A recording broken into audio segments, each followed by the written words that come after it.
گروه فرهنگی هنری ماهو تقدیم می‌کند. سلام علی آل یاسین.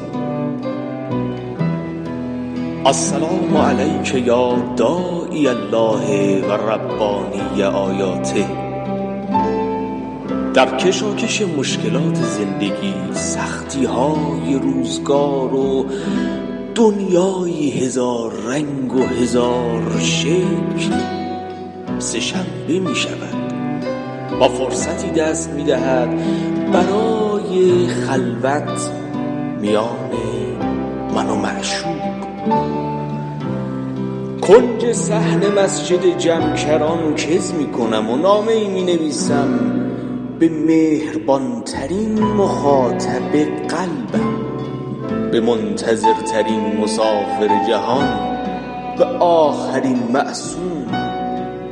نامه ای که می رود در معتبرترین صندوقچه قلبم جای می گیرد تا بخوانیش.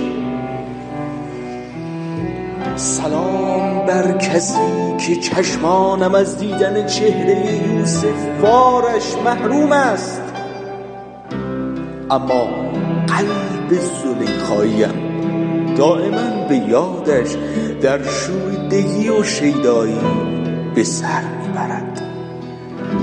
محبوب من، ای آخرین ذخیره الهی، تو را جز قلب تک تک منتظرانت کجای جهان میتوان یافت؟ به یاد کدام مظلوم عالم سر در گریبانی ای قریب ترین سوار بیابان ها؟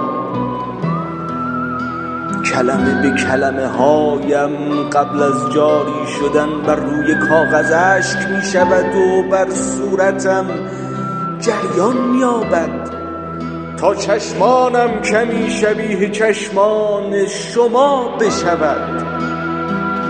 منتظرانت را در گوشه گوشه مسجد جمکران می بینم و از خودم نزد شما گله می کنم که چرا باید آقای جهان و حجت خدا این همه سال در پس پرده های غیبت چشم انتظار یار باشد و من لاف عاشقی بزنم.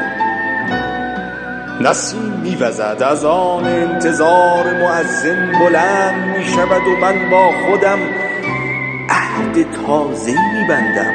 تلاش می‌کنم این فراق و جدایی را کوتاه کنم که همه نیازمند حضور و ظهور شماییم مولای من، و یقین دارم که آمدنت بهاری ترین فصل زمین است. اللهم عجل لولیک الفرج.